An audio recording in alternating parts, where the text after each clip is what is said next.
তো নমস্কার বন্ধুরা, এটা কি বলো তো, এটা আমি নিজের রেসিপি। তো এটার আমি নাম দিয়েছি পটেটো ব্রেড স্যান্ডউইচ। তো তোমরা যদি এটা নাম দিতে চাও দিয়ে দেবে, আর খেতে খুব সুন্দর হয়েছিল। তো চলো বানানোর প্রসেসটা দেখে নিই। তো হ্যালো এভরিওয়ান, এটা হলো আমার ইউটিউবের ফার্স্ট ভিডিও। তো আমি কিভাবে রেসিপিটা স্টার্ট করছি তো তোমরা দেখে নাও পুরো। এটা ঘরোয়া পদ্ধতিতেই বানানো হবে, আর হলো এগুলো সব ঘরেই থাকার জিনিসেই বানানো হবে। তো এখানে প্রেসার কুকারে আমি আলুটা সিটি মারতে দিয়েছি। তোমাদের পরিমাণ মতো তোমরা প্রেসার কুকারে আলুটা সিটি মারতে দিয়ে দেবে। আর এখানে দেখো আমি পেঁয়াজ কুচি নিয়েছি, আর এখানে আলুটা সিদ্ধ করতে দিয়েছি। তো দেখো আমার এখানে আলু সিদ্ধ হয়ে যাওয়ার পর এইভাবে ম্যাশ করে নেবে তোমরা।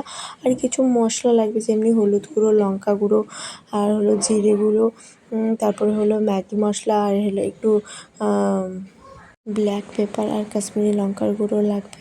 আর এখানে আমি ম্যাগি মশলাটা অ্যাড করে নিয়েছি, আর হলো চিকেন মশলা লাগবে। তো চলো, আর সর্ষে লাগবে। তো এখানে আমি কড়াই গরম করতে বসে দিয়েছি। কড়াই গরম হয়ে গেলে আমি এখানে তেল দিয়ে দিলাম। তেলের মধ্যে এবারে ফোড়নে শুধু দেবো কালো সর্ষে, এছাড়া কিছুই লাগবে না, সব ঘরোয়া পদ্ধতিতে অ্যাড করে। আর তোমরা যদি ঝাল খাও তাহলে তোমরা এখানে ওই আলুটার মধ্যে লঙ্কা অ্যাড করতে পারো, ঠিক আছে। আর একটু বেশি করে পেঁয়াজ দেবে, তাহলে একটু ক্রিসপি ভাবটা হবে। তো এখানে আমার তেল গরম হয়ে গেছে, আমি এখানে ফার্স্টে সর্ষেটা দিয়ে দিলাম। সর্ষে দেওয়ার পর সঙ্গে সঙ্গে আমরা পেঁয়াজটা দিয়ে দেবো। তোমরা বেশি কোয়ান্টিটিতে দেবে, আর আমার যেগুলো ভুল হয়েছে আমি সেগুলো তোমাদের সঙ্গে তুলে ধরবো। আর আলুটা না একটু তোমরা বেশি পরিমাণেই দেবে, আমি ফার্স্ট টাইম করছি না, ওই জন্য আমি বুঝতে পারিনি। তো তোমরা আলুটা একটু বেশি সিদ্ধ দেবে, তাহলে পুরটা যখন হবে না তখন একটু বেশি হবে, ঠিক আছে। আর কিছুই না। তো এখানে আমি পেঁয়াজটা ভেজে নিই। এই দেখো আমার লাল লাল করে পেঁয়াজটা ভাজা হয়ে গেছে। এবারে আমি প্রত্যেকটা মশলা যে আছে সেই মশলাগুলো দিয়ে দেবো। তো এই দেখো আমি এখানে প্রত্যেকটা মশলা দিয়ে দিয়েছি, আর এখানে নুন অ্যাড করবে। তো মশলাটা যখন একটু ভাজা ভাজা হবে তখন আমি আলুটা অ্যাড করব। তো চলো আমি মশলাটা ভেজে নিই। আর আমি হয়তো পুরো অ্যাঙ্গেল থেকে দেখাতে পারছি না, কারণ কি এক হাতে ফোন আর এক হাতে রান্না করা তো সম্ভব না, তার জন্য। তো এখানে আমি নুন দিয়ে দিয়েছি, তারপরে পরিমাণ মতো নুন দিয়ে দিয়েছি যতটা লাগবে। তোমরা একবারেই প্রসেস করে নেবে। তারপর এখানে হলো আমি আলুটা দিয়ে দিয়েছি। আলুটা দেওয়ার পর আমি এখানে ভালো করে নাড়াচাড়া করে নিচ্ছি, যেন আলুটা ভালো করে মিক্স হয়ে যায়, ঠিক আছে। তো এই যে ভালো করে মিক্স করে নিচ্ছি আলুটা। আর যত তোমরা আলুটা কষাবে না তত তোমাদের ভালো হবে, মশলার গন্ধটা চলে যাবে। তো এখানে ভালো করে কষানোর পর তারপরে আমরা আলুটা নামিয়ে নেবো। দেখো ভালো করে কষিয়ে নিচ্ছি। আর এটা হলো আমার ইউটিউব ফার্স্ট ভিডিও, তোমরা প্লিজ সাপোর্ট করবে। দেখো তারপরে আলুটা নামিয়ে নিয়েছি। আলুর পুরটা কি টেস্টি লাগছে না খেতে। তারপর এখানে হলো আমি প্লেট নিয়েছি, একটা ব্রেড নিলাম। এই ব্রেডের উপরে সেই সেম প্রসেসে আলুটা চারিদিকে দিয়ে দেবো। আলুটা পুরটা যে বানিয়েছি ওইটা চারিদিকে দেওয়ার পর তারপরে ব্রেডটা দিয়ে দেবো। তো চলো দেখতে থাকো।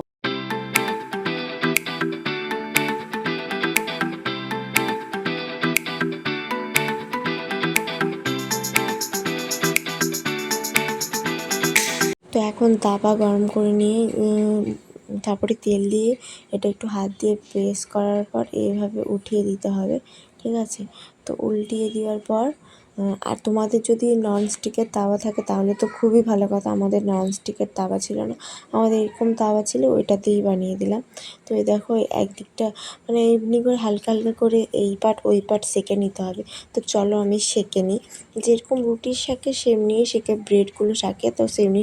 আর এখানে একটু লাস্টে যখন যেই পাটটা আরেকটা দেবে না সেই পাটে একটু তেল দিতে হবে।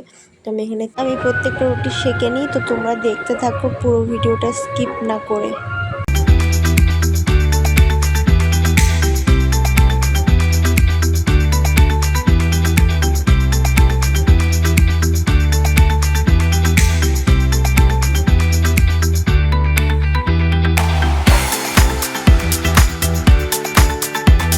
তারপরে ব্রেডটাকে মাঝখান দিয়ে কেটে এইভাবে সসের সঙ্গে সার্ভ করলেই তোমারও হয়ে গেল। তো এই দেখো এটা আমার শ্বশুরমশাই চলে যাচ্ছিলো, তার জন্য আমি দিয়ে দিচ্ছি। তো এই দেখো আমি সব কটা কেটে সেঁকে তারপরে টমেটো সস দিয়ে খেতে তো সুস্বাদু লাগে। তো আমি এখানে খেয়ে দেখছিলাম কেমন হয়েছে। তো সত্যিই অনেক সুন্দর হয়েছে। তোমরা বাড়িতে একবার প্লিজ ট্রাই করে দেখো। তো ভিডিওটা ভালো লাগলে লাইক কমেন্ট করে বলতে ভুলবে না।